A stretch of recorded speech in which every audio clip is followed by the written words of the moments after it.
Yeah. I love my HBCU. And boy, I love it, love it. I love it, love it. I love my HBCU. And man, I hope my team they won one. I hope my team they won one. Yeah, man. I hope my team they won one. I hope my team they won one. I tune into the HBCU Sports Lab to see if my team won or lost. If they lost, I'm quiet as a mouse. But if they won, keep tab. I'ma do the dab, yeah. Dr. Cavil, he know what he be talking about. Mike and Charles, they know what they be talking about. They compress the analytic data with the hip hop. If you know them like I know them, they gon' tell you if your team, if they won or lost, and who the ball, who the ball. So listen to Professor, yes sir, and pay attention.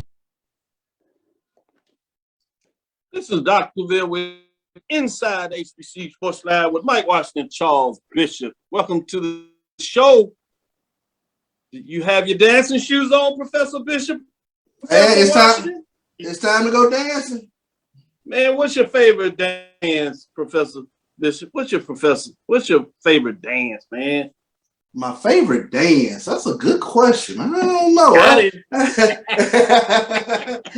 A favorite dance? Man, I ain't done the whopping forever and a day, but I probably you funky with it? Yeah, man. How about that? What's your favorite dance? So what's my favorite dance? It depends on what decade. If you back in the 80s or the 90s, I like the whip. If you're a little bit more, with the younger school, I still kind of like, I'm a fan of the Dougie. Teach me how to Dougie. Yes, teach me how to Dougie. He gonna break down each decade. Hey, I'm just gonna show you. I'm gonna show you my age right now. So, well, I'm not even gonna go there. I'm gonna let y'all make it. Welcome to episode 4 of Inside HBCU Sports Lab, radio show and podcast. Just show that's covering the sporty HBCU dash for all things HBCU sports institutions, large and small, from NAIA to the NCAA. We share insight and information on the HBCU sports culture and HBCU athletic aesthetics to facilitate the story of HBCU athletic programs in the business of HBCU sports. I'm your host, Dr. Kenyatta Cavil, along with my co-host, Mike Washington, Charles Bishop. We're filming from our home studios in Sydney, a signal live to our KSOH 1230 AM studios with the Texas Radio Hall of Fame, Ralph Cooper, in the beautiful home of Texas Southern University from Houston, Texas. Today's episode of Inside HBCU Sports Lab is sponsored by THG Agency, LLC. THG Agency is a company that provides sporting and educational consulting and data analytics. We had Tennessee State students on campus today, mixing and mingling with some Texas Southern students, SGA, leaders on campus.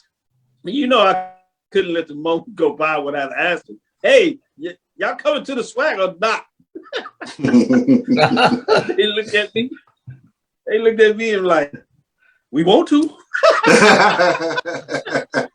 oh, that's what, like, you gonna help me over there? I just So it was pretty cool. But no, they were there for some other business stuff, but it was funny getting a chance to kind of jump in there.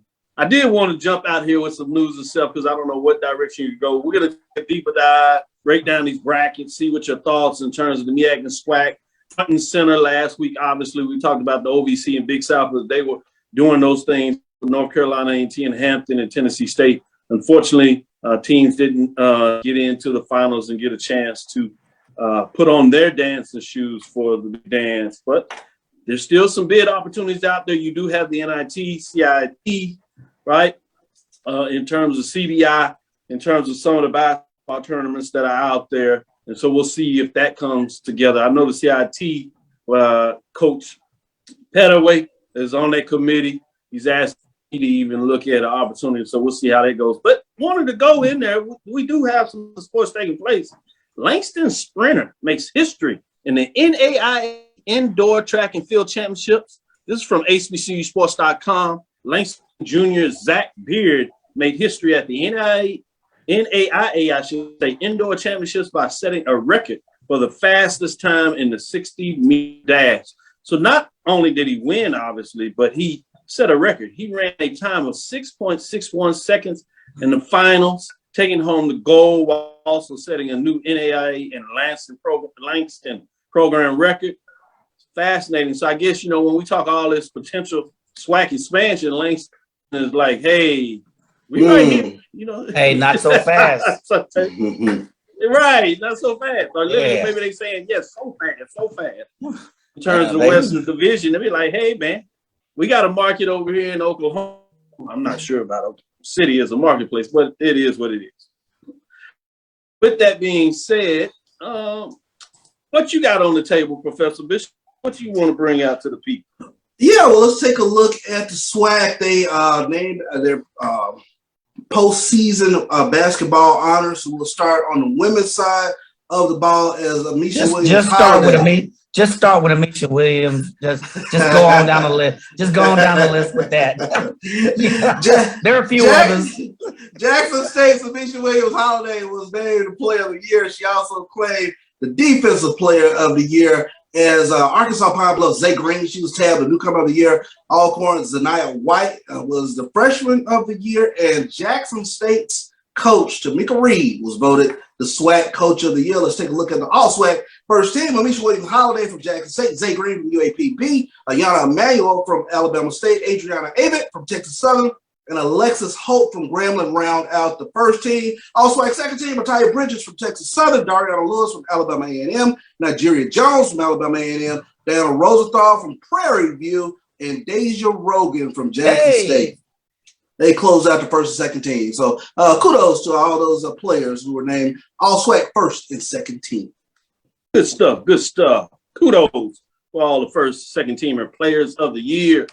Were also nice that you got in there and got it. It should be interesting to see who will be able to make some moves this week as we get into action tomorrow.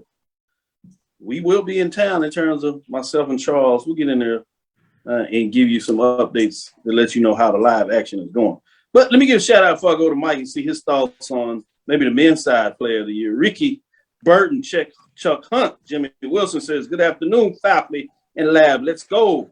Wildmeyer Will is on here. Ready for the lecture. What's up, Fred? Florida Memorial University is in the building. I love it.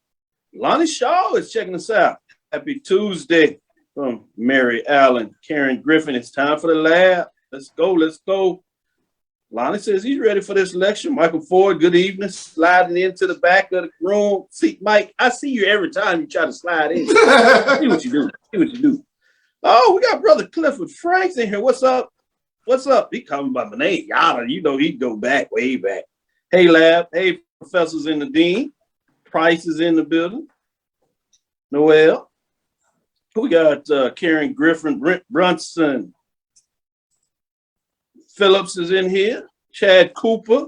G Boom says they don't have enough sport. Yeah, NAIA certainly not. You just add the sport. Langston making a splash in track. Yeah, they got it done. Roy said, hey, there is an NBA team in Oklahoma City. That's true. Good point. Aggie's in the house. Troy Coleman in the house. I see you, Troy.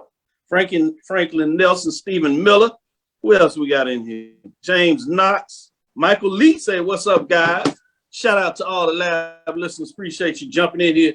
They must be ready for some hardwood action. Mike, what do you got out there? What's the news that you want to discuss? Who are you trying to give some accolades to today? Well, since my good brother covered the SWAC women, I'll go ahead and cover the SWAC men. They announced their postseason individual awards as well. Florida A&M, FAMU's MJ Randolph was named player of the year. And then Jackson State's Javius McInnes claimed the defensive player of the year recognition. Then you had Pine Bluff. Arkansas Pine Bluff was tabbed.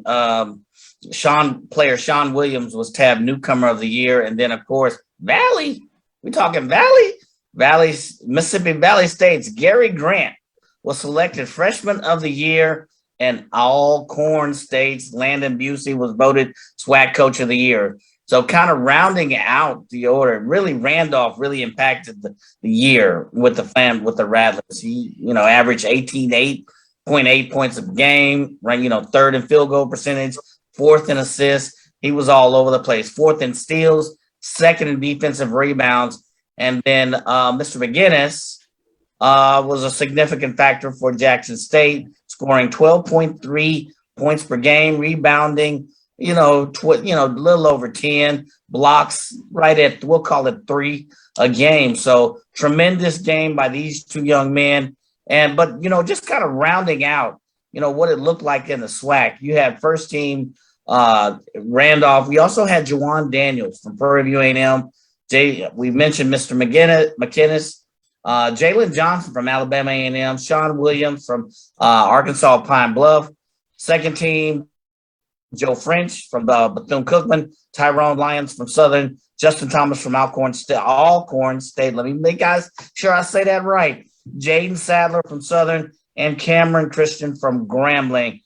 Player of the Year, Mr. Randolph. Defensive Player of the Year, we already talked about it. And then Coach of the Year, Mr. Busey, Landon Busey from Alcorn State. So those are your postseason honors on the men's side for the SWAC. Yeah, I hadn't seen FAMU get that excited about basketball in a while. They got a nice winning record, conference-wise, got the Player of the Year. Got LeBron. Everybody knew too as well, but he deserved it, MJ Randolph, no doubt. It's funny, we did a show with Brian and AD yesterday in terms of Sports Wrap, and we hit it right on the nail. I guess it was that obvious in terms of the Players of the Year, Defensive Player of the Year, and those accolades, Coaches of the Year. We right on the money on that. Let me ask you all this question before maybe we get in there and look at some MEAC Players of the Year and, before we take the first break. But what are your thoughts on the new basketball court that's coming to the tournament? Let me start with you, Mike. People are maybe concerned, thinking they were going to play on the hardwood and have the updated floor, UAPB, but all the stickers out there. But no, they're rolling out a new playing surface with all the logos from each of the 12 members of the SWAC. What are your thoughts on that, Mike? Oh, that's definitely a good look. I like the logos for each team at the end. I don't know if it's an engineered surface. I didn't see that, but it's a new playing surface. And I like, kind of the overall SWAC logo in the center. I don't know if our fans can really see that, but it is really dope. I like what they've done. Talk about branding or subliminal branding, another business term. You're not only you branding the SWAC or marketing the SWAC, but you're branding and marketing all the other institutions. So great move by the SWAC. Not sure who led this effort, but this surface, it is definitely the move. I like it. Great point. Let me get Professor Bishop, see his thoughts on there as Mike drops all these business terms on us. What are your thoughts? No, I thought Mike hit the nail on the head. I mean, when you're branding each member institution as well as your corporate sponsors, and then the huge SWAC right in the middle of it, in a situation where I think some fans had questioned with SWAC playing at UAB whether it was going to be UAB logos all over the place. So to roll out an entire new court featuring your conference, I think that's huge. It's a great look. It'll be a great look on television as all the games will be televised. Yeah, good point. And I'm sure the way they outlay the whole arena in terms of that area, most camera shots, you won't necessarily see UAB Blazers colors or logos framing around there. Let me stick with you, Charles, in regards to we move forward in terms of that. What do you got in terms of the MEAC side? Do you got any Players of the Year on their list in terms of what they were able to get done over there? Yeah, let's take a look. Let's start on the women's side as MEAC announced their women's basketball all conference honors. Coppin State graduate guard Jaya Alexander, she was the MEAC Player of the Year. Diamond Thomas of North Carolina Central was named the Rookie of the Year, while Norfolk State guard Camille Downs, she earned the Defensive Player of the Year. And Coppin State head coach Laura Harper, she was named the Coach of the Year. So great honors for those individuals who received honors this week for them, this year, I should say, for the MEAC. So that's huge. Jai Alexander, she led the MEAC in scoring this past season, averaging 15 points per game, leading Coppin State to a 15-12 record, a 9-5 mark in MEAC play. Also, she was money from the free throw line, 79.8%. Also was fourth in rebounding, 7 boards a game, 8 field goal percentage. So huge year for Jai Alexander. Alexander was getting it done. Yes, Mike, yes, you indeed. have some updates on the men's side for the MEAC Players of the Year. What did they tell you over there about the men? Oh. I would think Norfolk State is going to find a way to clutter it up. The way they Well, you heard you heard all year about Joe Bryant Jr., who has been named Player of the Year. They announced. Then you had the Howard freshman Elijah Hawkins was named Rookie of the Year, and then Delaware State senior center Christopher Sodom is the Defensive Player of the Year. Norfolk State head coach Robert Jones selected as the MEAC Coach of the Year. Now, here's the deal. Bryant had a monster year. He led the Spartans virtually in every statistical category, including scoring 16.8 field goals made versus attempted, 146 for 333, 3-point field goals made and attempted, free throws made and attempted. He basically was at the top 3. I went back on the stats and looked. That's just a data point or several data points. This guy was all over the place statistically. And then Elijah Hawkins, Howard freshman guard, didn't have such a bad year himself. He 13 points per game, 5.7 assists, 3.9 rebounds, 2.3 steals. I'll take those stats any way I can get them. So kudos to those gentlemen. So the first team kind of rolls out like this. We talked about Joe Bryant from Norfolk State, 6'1" guard, senior. Kyle Foster, 6'5" guard, graduate student from Howard. Miles Carter, 6'1" guard, senior, Delaware State. Ninda Tarkay, guard, 6'4" freshman from Coppin State. Many folks say Coppin State can surprise a few. I don't know. Then Justin Wright, guard, 6'1". Second team, Chris Bankston, 6'9" freshman from Norfolk. Steve Settle the third, 6'10", freshman from Howard. Elijah Hawkins, Howard. It's kind of a Howard theme up in here. And then Eric Boone, freshman, 6'2", junior from North Carolina Central. And, of course, we mentioned there's third team, and then there's an all-rookie team, Elijah Hawkins, Howard. It's kind of a Howard theme up in these awards, if you're not noticing it. So, and then Antonio T.J. Madlock, South Carolina State guard, all-rookie team. Greg Spurlock, Coppin State, and rounding them out, Chase Davis from Maryland Eastern Shore, and Corey Perkins from Delaware State. Nice job of rounding it off, nice set of awards. And you wonder, who's going to pull it out? Most folks say Norfolk State. Some folks say Howard has a chance. Some folks say, say others have a chance. So this is in. But congratulations to those players on their postseason honors from the MEAC men's side of the house. Certainly, we'll get a chance to chop it up a little more and mix it up, if you would, in terms of lab as we get into the second half of the show. We'll dig into those tournaments. But let's take our first break. We'll come back with the poll rankings. Not a lot of change there, but we'll give you updates to see how the final season ended, and we'll get into our poll rankings for the final season as well. So stick with us. We'll be right back after this break. It's never too early to plant the seed, to share the tradition, and instill a sense of pride in your HBCU with your little ones. HBCU Pride and Joy Children's Boutique helps you share your school spirit with a wide selection of adorable kids apparel and accessories officially licensed from your favorite HBCU. Visit hbcupridejoy.com and follow us on all social media at HBCU Pride Joy on Facebook and Twitter.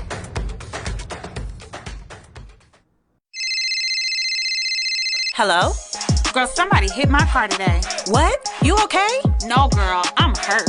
You better call my lawyer, Terrence Madden of T. Madden and Associates. He got me super paid after my accident. I saw him last Sunday giving away scholarships. 833 paid 123. I'm attorney Terrence Madden. I love getting huge checks for injured clients. Dial 833 paid 123. 833 paid 123. Offices Atlanta, Jonesboro, and Augusta. Since 2002, Empowerment Resources, Inc., a nonprofit organization, has empowered more than 1,500 youth and adults in Duval and surrounding counties. Through its programs, Journey into Womanhood, Girls Mentoring, Life Skills for Teens, and Parenting Education Coaching. To get involved with programs, volunteer, or donate, visit www.empowermentresourcesinc.org. Follow us on social media, facebook.com/empowerment.resources and instagram.com/empowermentJAX. The top HBCU programs in the nation come to Montgomery, Alabama's Riverwalk Stadium this May 11th through 14th for the Black College World Series. The best Black college baseball teams in the NCAA Division II and the NAIA will battle for Black baseball's ultimate prize. Games will be streamed live at www.mybcsn.net. Tickets are available now online at www.blackcollegechampionships.com. From novice to aficionado, find yourself here. High quality cigars plus personal customer service with Slow Burn. Visit our website www.slowburnwaco.com. Slow Burn is Waco's only mobile cigar lounge featuring a meticulous curated collection of premium cigars. It's more than a mobile lounge. It's an environment and an experience rich in history, luxury, and personality. An elegant extension of any celebration occasion. It's the perfect escape and meeting place, a space where you can relax or enjoy a shared passion. Have Slow Burn plan your next big event, or before you are planning to celebrate your win over your athletic rival, you can shop our collections at www.slowburnwaco.com. But if they want to tab, I'ma do the dab, yeah. Press the analytic data with your hip hop. If you know them like I know them, they gon' tell you if your team, if they wanna lose, yeah, and who the ball. So listen to Professor, yes sir, yes and pay attention. This is Dr. Cavil with Inside HBCU Sports Lab. Let's get into the women's HBCU huddle report in terms of the major division top 5 poll rankings in week number 10. Ends the regular season. Be interesting to see what took place here. Not really a lot of changes, and certainly not in terms of who jumps in the top 5. We do have some teams that changed places. But let's start. No team dropped. A couple of teams still receiving votes. Texas Southern, 11-14 overall, finished the season 11-7. Alabama State Hornets, 13-14, finished the season at 12-6. Southern Jaguars, 13-16, finished the season on 2 straight losses there. On the road, 11-7. Ohio State Eagles, 15-12, 9-5. Be interesting to see what goes into these matchups. We'll get into that again in the second half, but I will follow up and then ask you some questions after I give you the polls. Number 5, Norfolk State Spartans, 15-10, 11-3, 57 points if you would. Alabama A&M Bulldogs, Lady Bulldogs playing basketball, 15-13, 13-5, 72 points. They stay at the 4th position. And number 3, Howard Bison, 17-9, 11-3, 80 points. They do fall a spot as Morgan State jumps over them. The Morgan State Bears in the season with a big win, 17-7, 11-3, able to get a 3-way tie for the women's side of the MEAC, 81 points, ranked 3, so they jump up to number 2. Number 1 is Jack State Tigers, 10th consecutive week, 20-6, 18-0, 10 first place votes, 100 points. They continue to get it done. Not going to ask you about the poll. You can obviously say some things if you want to, but in terms of anybody in the top 5 that you could see in terms, I'm going to ask you, Charles, in terms of the SWAC first, anybody in that top 5 or outside of it can dethrone Jackson State in terms of this tournament? If there's anybody in the top 5 that can dethrone Jackson State, I think Texas Southern does have a very good puncher's chance. They have 2 tremendous scorers in Adriana Abbott and Ataya Bridges. And if they get hot like they did the second time they played Jackson State, they're an extremely scary team. I think what you worry about with Texas Southern is the depth of their basketball team. But I think Texas Southern's a team, and I also think Alabama State. Alabama State, of course, championship pedigree. They rebound the basketball. There's another team that you have to keep an eye on. With that being said, if Texas Southern, Alabama State, if they win, do they jump in the top 5 if they're able to get it done in the tournament? Definitely, yes. Yes, I definitely see them moving in because if either one would have had to have knocked off Jackson State at some point. So, yes, they would have jumped into the poll. Makes sense. Mike, I'm going to ask you from a MEAC perspective, which one of the teams in here is going to get it done? Obviously, the 3 teams in the MEAC top 5. Tied for first, you have Coppin State on the outside looking in. Can Morgan State, if they win the tournament, can they get some more least votes for number 1 seeding, or is it all Jackson State if they get it done? Any changes in the top 5 in terms of what may take place in the tournament?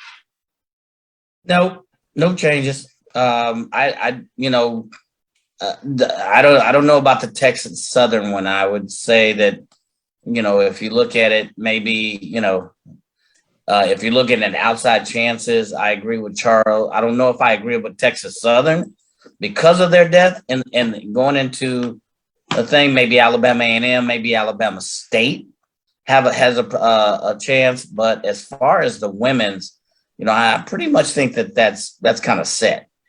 You have 2 or 3 at the top. You have Morgan State, Howard, and then Norfolk State. I think it's pretty much between those 3. It's clear. Let me ask both of y'all before we get to the men. Jackson State goes all the way to the championship game. They lose a close one. Morgan State, since they're at number 2, they run through the MEAC. Is that enough to leapfrog Jackson State in that scenario? No, I don't think so. Starting with you, no. No, I don't think so. Yeah, I think that's Jackson State has enough of a resume to where even if they stub their toe in the conference tournament, that they should still have that number 1 pedigree. Yep. Last one. I don't want to belabor the point. I can't see this happening, but I got to ask you just for the sake of the show. That's what we do, right? Quarterfinals, major upset. Does that make a difference? Yes, I think that makes a difference for me. Yeah, it's a little tougher there. Yeah. I can't see that happen, but I had to put it on the table. Let's get into the men. We won't belabor that because it's not going to happen. I told you yesterday. You know what I'm saying? I just wanted to see if Charles would even pause, and he did. He is poker face. He knows what he's doing. I tell you what, UAPB they make me nervous. I'll just be honest about that. So. Yeah. You said it consistently. Yeah. All right, I know they make me nervous for a half. I'm not worried. Alabama A&M Bulldogs on the men's side. Split, man. They lost that game. Gentleman gets fouled for Southern, and then they send him to the line. So instead of going to OT and battling out, he hits the game winner at the free throw line, basically 3 and 1 to get it done. Interesting when you look at just how close these games are. Alabama A&M, 11-17, 10-8. Florida A&M Rattlers, 13-16, 11-7. And North Carolina Central Eagles, 15-14, 8-5. They did win their last game, but weren't able to jump back in the top 5. Top 5 programs, Howard Bison, 16-12, 9-5, I should say. They dropped 2 spots from the 3. Last week, you got Southern Jaguars, 17-13, 12-6. 4 spots. They got that win there, but not necessarily the best spot at the end of the year. But they are a top 5 team. So let's see what they can get done in the tournament. At number 3, Texas Southern Tigers, 15-12, 12-5. They were last year's HBCU Major Division National Champion. Getting it done in the tournament, finished the regular season in second behind the co-champions Prairie View and Jackson State. Jackson State and Prairie View did get in the tournament. They had to fight themselves into it. Fascinating. And number 2, Alcorn State Braves, 15-15, 14-4. Coach Bussey, as you heard, Coach of the Year, 2 first-place votes, 83 points. You have number 1, Norfolk State Spartans, 21-6, 12-12. This one I will ask you a little bit about the poll when you talk about it. Fascinating. Starting with you, Mike. Anything stand out with you in terms of the poll? give you pause? No, I think if anything, you could argue that the Texas Southern can move up a little bit. But Norfolk State has played a solid game. Howard, there's some folks talking about them, but they have 2 losses, I believe, to Coppin State, which is like the number 6 or 7 seed, and they have 2 losses this season to Norfolk State. You could argue that they're kind of on the bubble. They play good at times, but not consistent.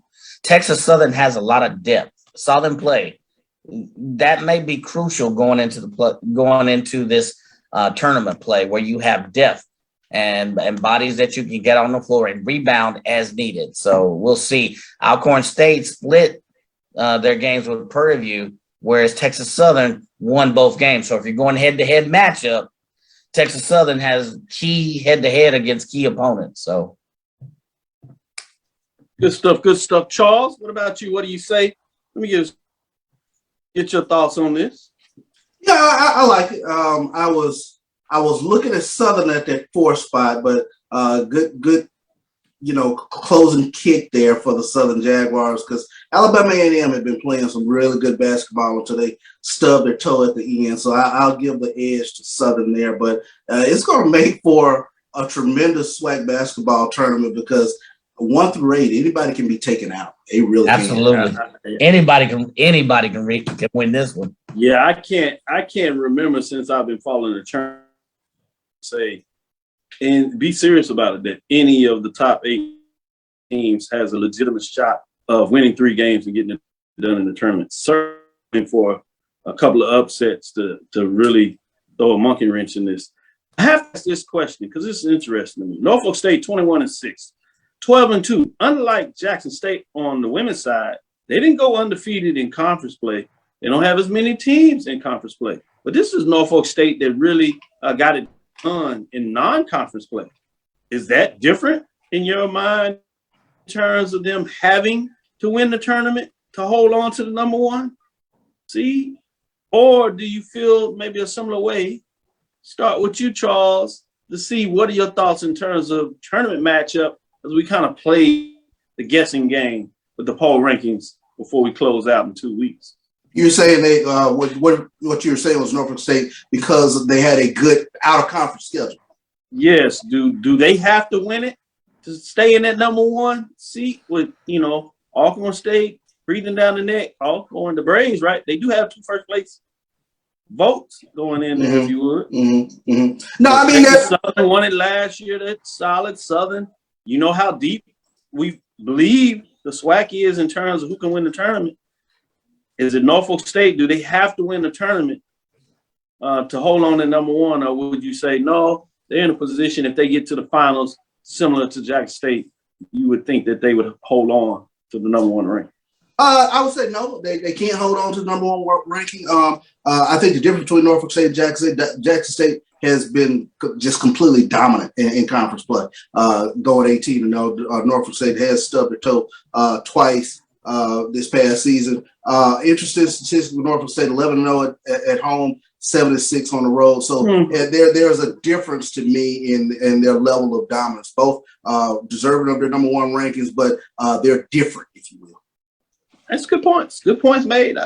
Mike, before we get into this halftime break, what are your thoughts on that? Yeah. So you asked about out of conference, and there's no way we can really look at strength of schedule, but you look at Norfolk State's out of conference. It's Bridgewater, Penn State, Wilkes-Barre. I don't even know what that is. All right. It's Tennessee State has played marginal. They did have 8 Division I wins. And Bowling Green. Hold on. Before the season. Let me finish. Then you look at Alcorn State's out of conference game. It's Washington State, Portland, Gonzaga, Southern Illinois. All have been competitive teams in the tournament. So strength of schedule, favor of Alcorn. I agree they didn't win any of them, but I think Norfolk State benefited from a better schedule, a favorable schedule, and they happen to be a good team and won those games. So I think they really have to win out to maintain that ranking. Whereas Alcorn State, they're in a tougher, arguably could be in a tougher conference. So, if they get to the finals at the bottom. You know, you weigh that differently than a Norfolk State loss. A SWAC basketball conference tougher than a MEAC basketball conference? Yes, I said it. Yes, I'm saying it right here. I said it. Yes. Let the lab listeners debate that. I like that. Good job putting that on the table. Let's go to the break and see what the discussions are like during the break about MEAC SWAC on the men's side, the basketball conference. What do you say, lab listeners? Stickers will be right back after this break. Hungry for authentic Caribbean food like jerk chicken, oxtail, red snapper, shrimp, tofu, and rasta pasta? Well, find your way over to Mango's Caribbean Restaurant, 180 Auburn Avenue, right next to Royal Peacock in downtown Atlanta. Them belly full, but we hungry. Mango's Caribbean Restaurant, open daily from 11 a.m. to 10 p.m. And on Friday and Saturday, we're open till 4 a.m. Come to Mango's and put some spice in your life. Oh, we've got a good thing going. Mango's Caribbean Restaurant, 180 Auburn Avenue, right next to Royal Peacock in downtown Atlanta. For more info or directions, call 404-698-3992 or log on to mangoscaribbeanrestaurant.com. For instant coupons, text MANGOS to 313131. Tell your mama hungry, papa hungry, brother hungry. Mango's Caribbean Restaurant, authentic Caribbean cuisines. Open up the door, tell them mama hungry. Don't worry, Ma, we'll be there soon. We? Is this the one? Well, let's say I found the one who takes me to another level. Always stays calm under pressure. Most importantly, the one that helps me discover the coolest places. This sounds wonderful. Come outside, I'll introduce you. They're here.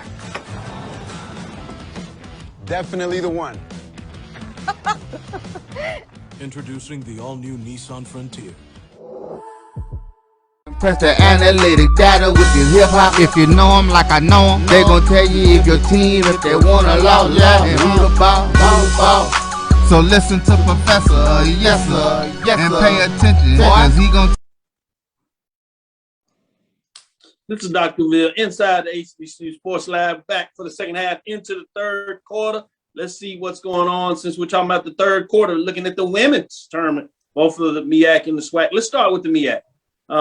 Interesting, obviously, tournaments the same, number of teams, 8 teams, starting on Wednesday, championship on Saturday. That championship, let's just jump into that. For the MEAC, that championship is on ESPN Plus at 3:30 on Saturday.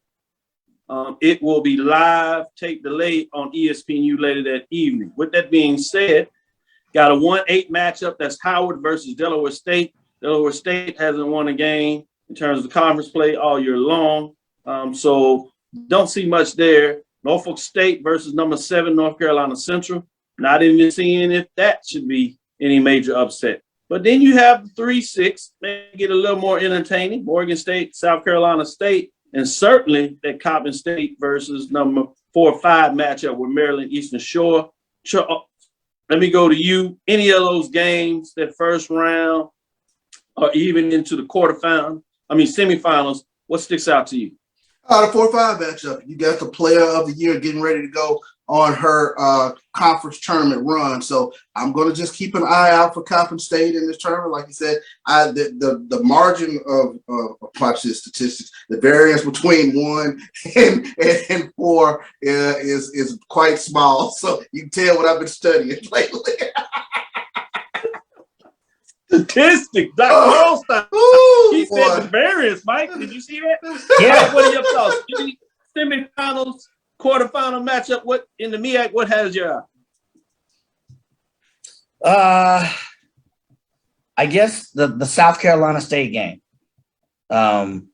It intrigues me because 3-6 Morgan State, number 6 South Carolina State. I can see it. Yeah, because, and I'm sorry, I should have said that. I'm kind of looking at kind of DPs and laying some data points. And Morgan State is second in the conference in scoring, 63 points. South Carolina State is like, they're in the bottom of the cellar. They're 7th. They're scoring 50 points per game. But then if you look at defense, it's kind of somewhat of a different story. So you kind of, Morgan State is allowing 58.5. South Carolina State is allowing 71. Now you may say, okay, Morgan State's got the upper hand, but I think there's a legitimate puncher's chance for South Carolina State to pull an upset there. Yes, I'd say. Let's go to the women's side on the SWAC championship game for the women's at 1:30, ESPN Plus as well. All these games are going to be on ESPN Plus, except for the championships. You have MEAC on ESPN2 for the men, and then ESPNU for the SWAC. With that being said, first round matchups: Jackson State, Arkansas, Pine Bluff, 1-8. Charles already told you it makes him a little nervous. Number 2, Alabama A&M, Grambling State at 2-7. You have the 3-6 Alabama State Prairie View, 4-5 matchup, Southern Texas Southern. I think I know what you're going to say, Charles, but what sticks out to you in this one in terms of the first round matchup, or is it a semifinal that you want to keep your eyes on? Well, I always think that first game is the toughest game. I think Jackson State has a tough opponent with UAPB. Zay Green is an individual who can get in the lane and can cause some havoc. They had a bit of an outlier when they played in the second go-round. Kai Walker, who only averages 4 points a game, she went for 25. So she got hot from deep. But there's so many dynamics to this. If you take a look at UAPB, they are built just like Jackson State. They have a top-notch rebounder in Maya Pete. They have a scorer. They have Joyce Kennison, who's a former SWAC Player of the Year. And they have this chip on their shoulder with Coach Don Thornton, who once upon a time wanted that Jackson State job. It would mean everything to her to knock off Jackson State. So those are, just little things that you have to kind of keep in mind. Professor Bishop, you finally sold me on it. You chopped it up. Nah, not really. Get out. No, he didn't. Don't even say that. No, he didn't. Exactly. Mike, what do you say? What interests you in this matchup? Is it the 4-5 Southern Texas Southern, or the 3-6 Prairie View and Alabama State? What's interesting in these matchups, man? Some of these coaches, championship coaches that've been at it that are going up, matchups is fascinating to me. Go ahead. Yeah, I like the Southern Texas Southern matchup. They're number 4 and 5. Statistically, they're right neck and they're somewhere neck and neck. You got Texas Southern scoring 69 points per game. However, you have Southern scoring only 60 points, but Southern is only allowing 63 points a game. So if you look at the data points, these two teams are fairly even matched. So that team could go anyway. So that game 4, Southern versus Texas Southern is intriguing, very intriguing to me. Yeah, I think all of these top 8 teams, all of them except for number 2 Alabama A&M, have previously won a SWAC championship. That's crazy when you talk about how deep the women's in terms of talent pool is there. Let's talk a little bit more about that in terms of tournament setting. Birmingham, Norfolk, the scope. It's something about Norfolk and the MEAC in terms of how they get on the basketball. Be interesting if they're still going to have the lather up. I think with Norfolk State being right there, even though they've had some teams leave out there, I got to believe that there's going to be some magic in that arena in terms of what you see there. I am fascinated in that 3-6 matchup, Alabama State, Prairie View, coaching pedigrees, championships. Can either of those teams kind of get out of that game, get hot, and then try to make a run? Obviously, that 3-6, 2-7 are fascinating because that's where those teams thought they want to be because they get to stay away from Jackson State until the championship game. Who's going to be able to get over the fact that they've done that, but now they have tough matchup? Be fascinating there. With that, let's take our last break, get back in the fourth quarter. We might have a pitch hitter coming up from Mike. We'll see what that looks like, and we'll get into the men's side of things in our last quarter going into 4. We'll talk about these tournaments and seeing what you like. The men should be interested on the men. Yeah, Norfolk's got an edge, but there's something about Howard, Morgan State that's fascinating to kind of keep your eyes on. And we've told you what we thought about the SWAC. It's 8 deep. So stick with us. We'll be right back as we get in the fourth quarter, and we'll tell you a little more about these tournaments, things that you can keep your eye on as you're watching. Dr. Bill inside HBCU Sports Lab. Stick with us. We'll be right back in the fourth. Oh, that spin class was brutal. Well, you can try using the Buick's massaging seat. Oh, yeah, that's nice. Can I use Apple CarPlay to put some music on? Sure. It's wireless. Pick something we all like. Okay, hold on. What's your Buick's Wi-Fi password? Buick Envision 2021. Oh, you should pick something stronger. That's really predictable. That's a really tight spot. Don't worry. I used to hate parallel parking. Me too. Hey. Really outdid yourself. Yes, we did. The all-new Buick Envision, an SUV built around you, all of you. For 200 years, Montgomery, Alabama has been making history by people who had the courage to stand up for change.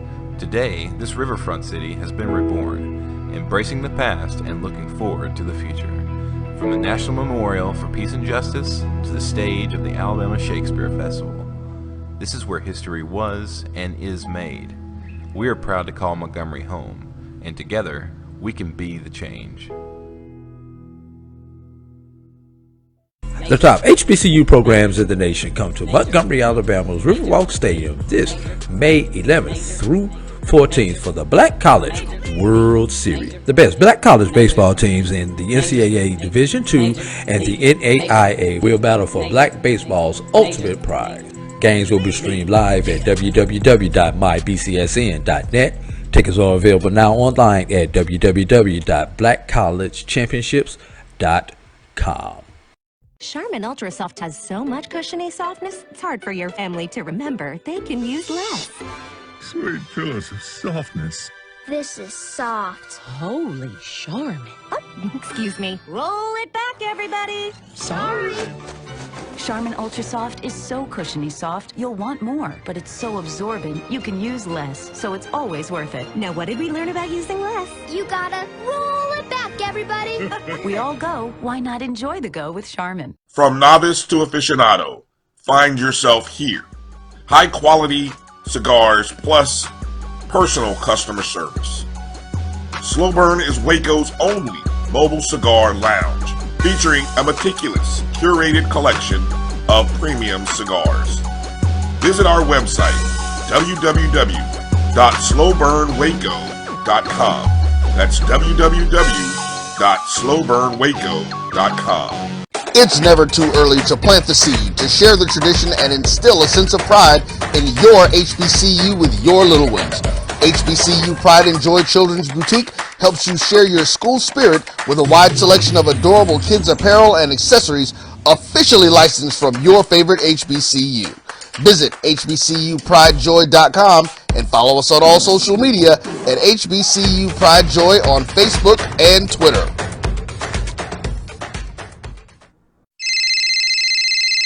Hello? Girl, somebody hit my car today. What? You okay? No, girl, I'm hurt. You better call my lawyer, Terrence Madden of T. Madden and Associates. He got me super paid after my accident. I saw him last Sunday giving away scholarships. 833 paid 123. I'm attorney Terrence Madden. I love getting huge checks for injured clients. Dial 833 paid 123. 833 paid 123. Offices Atlanta, Jonesboro, and Augusta. Since 2002, Empowerment Resources, Inc., a nonprofit organization, has empowered more than 1,500 youth and adults in Duval and surrounding counties through its programs Journey into Womanhood, Girls Mentoring, Life Skills for Teens, and Parenting Education Coaching. To get involved with programs, volunteer, or donate, visit www.empowermentresourcesinc.org. Follow us on social media, facebook.com/empowerment.resources and instagram.com/empowermentJAX. The Cuvée Group is a Florida-based marketing and training consulting firm. We help businesses communicate to their target audience and engage them in conversation. We also help to expand their audiences, which will ultimately result in growth for those organizations. In addition to being a certified constant contact specialist, my colleagues and I are also certified in John Maxwell Leadership Principles. We use these proven principles to conduct workshops, training, and private coaching sessions for individuals and companies looking to take things to the next level. Contact us to schedule a free consultation. Issues today, don't delay, call Cuvée. Press the analytic data with your hip hop. If you know them like I know them, they gon' tell you if your team, if they wanna love, and who the ball. So listen to Professor, yes sir, and pay attention, cause he gon' teach a lesson. This is Dr. Cavil inside the HBCU Sports Lab. with Mike Washington and Charles Bishop. Nope. We got a pinch hitter coming in for Mike Washington. He needed to get out of here. We got none other than Professor Drew. Yes. As you know, he's more than a visiting professor now. He's a clinical professor. He's a regular. So we're going to get into and get his thoughts as well as Professor Bishop. On the men's side of this men's basketball, let's start with the MEAC. I want to get into the MEAC lineups, man. We got number 1, Norfolk State, number 8, Delaware State. I don't think Norfolk will have a problem there. They are at home. But then you got number 2 in the versus number 7, 2-7 Coppin State, North Carolina Central, Maryland Eastern Shore. Those first 2 games on Wednesday, and then the next 2 on Thursday, if you would, which is number 4, Morgan State, number 5, South Carolina State. We always say the 4-5 matchups are interesting. Will it be this time? But then you had at North Carolina Central at number 3 versus number 6, Maryland Eastern Shore. Coach Mouton has always seemed to have the magic number for the postseason. Can he do it again? Can he come out of that 3 spot, mix it up a little bit? Let me go straight to you, Charles, and then we'll come back, Professor Drew, and see his thoughts in terms of which of those opening round games intrigue him. Go ahead, Charles. What are your thoughts? It's almost too easy, but 4-5, Morgan State, South Carolina State. Obviously, that's the one that jumps out for me. But, you know, South Carolina State, 3-game losing streak coming into the tournament. Mm-hmm. Morgan State is one of the hotter teams coming into the MEAC tournament. They are going to be a scary out. See if they can get past the South Carolina State team in the first round and let the chips fall where they may, because this is a team I think can get all the way through it. Yeah, quietly, you know, a lot of the focus just with the depth and SWAC and being in the vicinity, we've talked about just how close those games have been all season. In a lot of ways, that's the same with the MEAC. There have been a lot of close games. Yeah, they had some lopsided, and the record has been there for Norfolk State. But they do have 2 losses, so they've shown they've been beatable as well. Yeah. Professor Drew, what games in this opening round quarterfinals, what sticks out to you? Or is it something that you're looking forward in the semifinals that you want to see?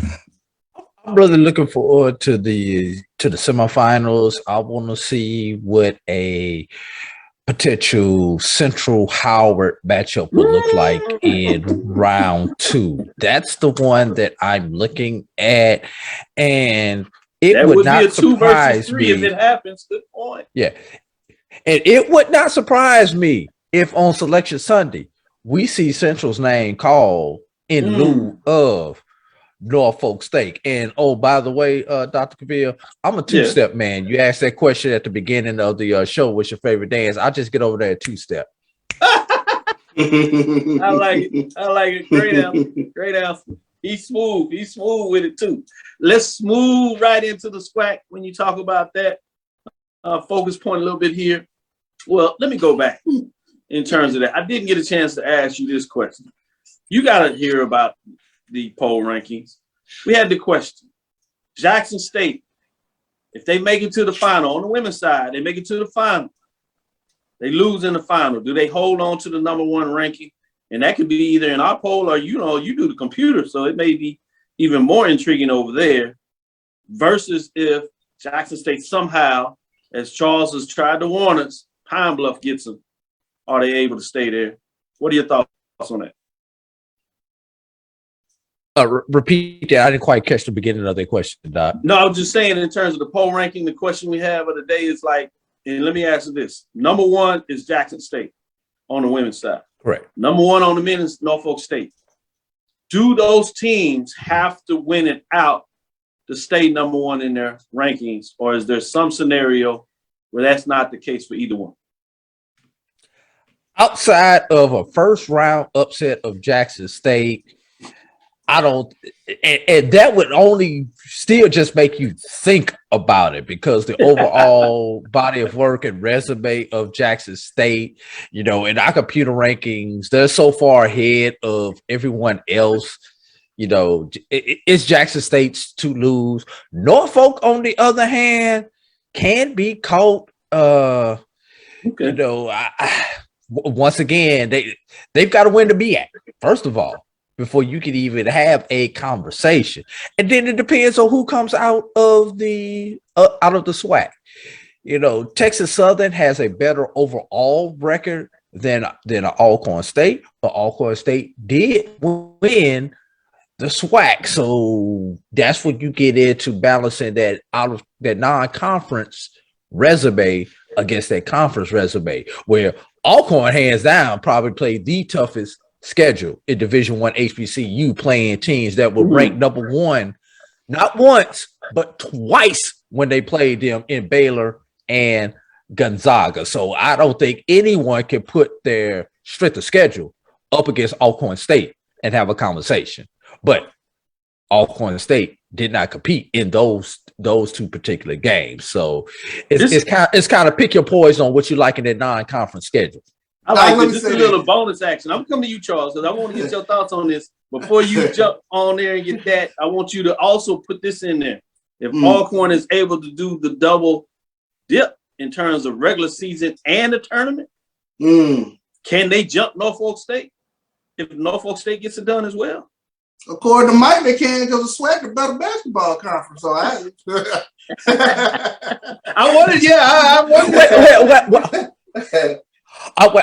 would go there. Norfolk's schedule non-conference was garbage. I'll say it. That record, it looked good on paper, but that's what it is. It's a paper record. You've got more battle-tested team in a Texas Southern or a Alcorn State than you do in Norfolk, who play our sisters of the poor and the ladies of the street in the non-conference schedule. There it is. So you hear it here, folks. That's so what they think. That's let me say this. You know, one of the biggest fans of this show is Neely, because he's sitting back over here watching. He just throwing grenades. Like, why are we even debating whether Jackson State is about to lose anything in the turn? Man, shout out to Neely, man. Neely's over here texting me left and right, like, man. I tried to tell him, you the one that tried to sell us on this. I was like, I don't want to hear it. I'm like, Neely, man, next question. I got the question of the day, fellas. Yep. Of the 5 through the 8 in the men's tournament, who would not surprise you if they won it? Because I think realistically, anybody 1 through 8 can win the SWAC tournament, and 5 through 8, who is the one most likely for the upset?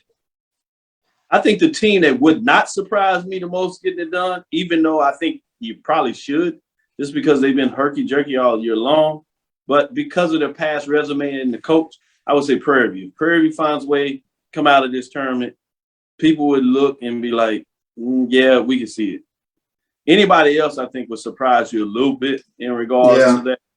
From 5 to 8, but I love that question. Yeah, I'm throwing Grambling into the conversation, but go ahead back to your question. Yeah, you're right. I would say that, Grambling, they certainly would be a surprise in terms if they were able to do it, just because they hadn't quite been there before. They've been knocking on the door. So it's a tough team. They're knocking on the door. And what's amazing to me is you got these folks out there. I know Louisiana folks like a little bit of basketball. And their neighbors over there in Texas is just bludgeoning them and beating them up. And then it don't hurt that their arch rival over there in Mississippi, Jackson State, at least got the regular season last year. But I'm hearing rumblings that they want to show the coaches, Grambling and Southern, the door. I like, all right, be careful. We done told you a little bit about this. Be careful about getting on these hot seats. Let's get back into action for the tournament and settle down a little bit here before we go too far off the rails. But I just had to put that out there. All right, on Wednesday, you got the 2-7 matchup, Texas Southern versus Jackson State. Man, these teams have had some classic matchups over the years, and they just continue to make it entertaining. New coaches, new players, but it's the same thing in terms of programs over the year. It'll be fascinating to see what you think happened this game. Obviously, Jackson State plays a defensive style that can make it ugly. Texas Southern has had some problems at the line. Could this be an upset? I'll see what the professors think. Game 2, number 1 versus number 8, Prairie View. Some people are already going out there saying this is the worst 1-8 matchup that can happen in a long time. Hey, I see you. Then on Wednesday, you got a 3-6. You got the Louisiana rival. Might be one of those cases if whoever loses this game may find themselves as a coach in real trouble, which to me is just crazy. But wow, I can see a 3-6 matchup in terms of that. FAMU and Alabama A&M, old SIAC matchup, if you would, way back in the day there. Number 4, number 5, the 2 last expansion programs when they came in, Alabama A&M essentially with Pine Bluff, FAMU with Bethune-Cookman. They line up, A&M, false, and they're just coming off tough matchups with each other over the last couple of weeks. Number 4 FAMU against number 5 Alabama A&M. This is an intriguing one. Whoever comes out of this one, I think they could also give that number 1 team some trouble in terms of that semifinal matchup. So it's just stacked so deep. I'm going to start with you, Professor Drew. What are your thoughts? Which one of these matchups kind of stick out to you? Or do you want to go off the board and jump all the way to the semifinals as well? Well, I'm going to go ahead and tell you, on the bottom half of that bracket, I've got Texas Southern coming out the bottom half of that bracket, although Grambling does scare me in a matchup against the Texas Southern. But I've got Texas Southern coming out. Sorry, Charles. Sorry, Dealey. But I've got Texas Southern over you all coming out of that bracket. On the top half of the bracket, Alabama A&M scares me. You know, you talk about Alcorn Prairie View, but the worst matchup Fab you could have gotten was the other A&M being Alabama A&M. And, you know, it would not surprise me if we see a battle of agricultural schools in the semifinals. You know, it being semifinals. My preference obviously is the Florida version versus the Alabama version. No doubt about it. Charles, what do you say about these first 2 days of action? Or are you going to jump all the way to Friday and tell me what you want to see? I think the first 2 days are going to be really interesting. Games number 1 and 2, Texas Southern and Jackson State. It is a rough matchup for Jackson State because Texas Southern has the front court is so big. You know what you'll get out of Javis McKinnis. He'll get his double-double. You got to watch whether he gets in foul trouble or not. But it's the X factors, I think, with Jackson State. Coach Brent has retired. There'll be a little bit of an emotional lift for Jackson State coming into this tournament. Can they get a consistent play from Jonas James and Terrence Lewis are the names that to keep an eye on. And then the 1-8 matchup, you know, razor thin margin of error between Alcorn and Prairie View. And then when you take a look at Prairie View, you're talking about Juwan Daniels. He can put a team on his back, but it's the X Factor guys, the Jeremiah Gambrells, the Dwayne Coxes for Prairie View that could give a team fits going into this tournament. So those are the names that I'm throwing out there that I think, you know, the first day is going to be a haymaker because I think either 1 or 2 is going to fall. Woo, 1 or 2, maybe both. That'd be crazy. Yeah. But it is one of those and. tournaments, and it would not surprise any of us if it happened to happen. We're not saying it is going to happen, but we certainly wouldn't be surprised. Let's close it up. Great information. Thanks for Drew for coming in and pinch hitting for Mike Washington. All the lab listeners, we appreciate everything. Hope you enjoyed as we get you ready for your prospective tournaments at the Division I level, whether that is in the SWAC or the MEAC. We gave you updates. Thursday, we'll jump in here and give you some updates. I'm planning to come in here, but stick with us. We will be moving. We'll be in Birmingham, so it might be a little bit of a challenge, but we'll see what we can do. And we might even give you some extra overtime. So keep a watch on us. We might surprise you in terms of when we can turn on the screen and give you some updates depending on what's going on. We'll try to get you some classic interviews as well, but that'll do it for us. Shout out to all the lab listeners. Kay Johnson, I saw you sneak in the room, so wanted to give you a shout out. I think had a couple of other ones sneaking here. Dr. Holmes, how's the professor going to sneak in the class a little late in terms of what's going on? I see what you're doing. All good comments coming in here. I see Troy talking about blasting SWAC over MEAC. Yeah. I see you still got a little MEAC love. I like that. Troy, you got a little bit of MEAC love. You put it on your shoulder there. I thought you threw that out the window. I'll take that. Brian Fulver said, Mike is right. SWAC is a tougher basketball conference style at basketball. schools like FAMU have joined the conference. Man, we got FAMU talking about basketball. Boy, how's the world have changed. I see you sneaking here, Juan Hill. Appreciate you, brother. I see what you're doing, sneaking in on the chicken coop. I see you. I see you. With that being said, we're going to get out of here. Chop it up. Keep talking. We'll see if we can give some updates. We'll see. It should be good tomorrow. We'll find out what takes place on that first day. It could be good and major good in terms of Meac and SWAC. With that being said, thank you for listening to Inside the HBCU Sports Lab. Make sure you share our podcast with your friends and colleagues. I am Dr. Kenyatta Cavil, the Dean of HBCU Sports, coming from inside the lab in the College of HBCU Sports with Mike Washington and Charles Bishop. Again, we want to thank you for listening, Dr. Cavill's Inside the HBCU Sports Lab with Mike Washington, Charles Bishop, AD Drew joining us every Tuesday and Thursday, as you know, 6 o'clock Central Standard Time. We look forward to you as we discuss the latest news in the lab. Look for us on Thursday. Follow me, Dr. Kenyatta Cavil, on Twitter, Facebook, and Instagram. That's DrKenyattaCavil. That's DrKenyattaCavil. I'll be scratching around the SWAC to see if I can find some updates and see if I can throw out some other breaking news. Nah, just kidding. I did what I did. Inside the HBCU Sports Lab 1 on Twitter, or maybe not. Inside the HBCU Sports Lab 1 on Twitter, Facebook, and YouTube. That's Inside the HBCU Sports Lab. Dream big and continue to move forward. We will talk with you soon. Charles? Of course. AD? Lecture. Dismiss. We'll holler.